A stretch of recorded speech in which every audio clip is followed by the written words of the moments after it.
রাধে রাধে বন্ধুরা, এটা ছিল আমার ধনতেরাসের দিন সন্ধ্যের কিছু ভিডিও, কিছু কেনাকাটি।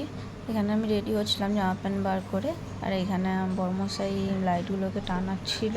তারপর রেডি সেডি হয়ে চলে গেলাম একটু মার্কেটে, কিছু কেনাকাটি ছিল, তোমাদের সব কিছুই শেয়ার করবো।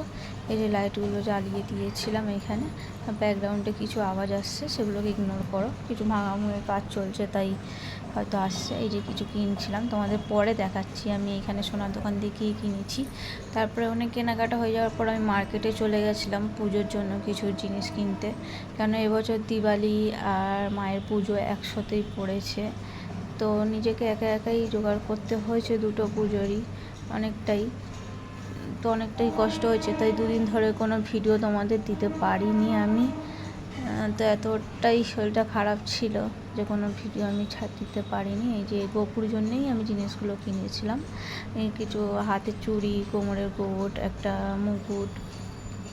ফার্স্টে যে তোমাদের মুকুটটা দেখালাম ওটা আমি আগেই জন্মাষ্টমীতেই কিনেছিলাম, না সরি জন্মাষ্টমীতে না, মাম্পার বার্থডের দিনকেই কিনে এনেছিলাম। ওটা বড় গপুকে দিয়ে দিলাম, আর এই ওটা ছোটো গপুকে। তারপরে ওখানে যে আংটিগুলো দেখলে ওগুলো কিন্তু সোনার নয়, ওগুলো এমনি আমার আংটি পরার খুবই শখ, তার জন্য। তারপর মার্কেট থেকে এসে বসে গেলাম এখানে আলপনা দিতে। আলপনাটা কেমন হয়েছে সবাই জানিও একটুখানি। তো আমি আর মাম্পা রাতে বাড়িতে একাই ছিলাম, তো বর্মশাই ছিল না, তাই ভাবলাম কী করবো, এই কাজটাই সেরে ফেলি, তাই এটাই ছাড়ছিলাম। আর এটা করতে করতে আমার রাত্রি প্রায় 2:30 বেজে গেছিলো। তারপরে মা বাড়িতে খেয়ে দিয়ে আমরা শুয়ে পড়েছিলাম, কেন পরের দিন আরও কাজ ছিল, মায়ের পুজো জোগাড়জাতি সবই করার ছিল, তো সেইগুলোই কেনাকাটিও করার ছিল।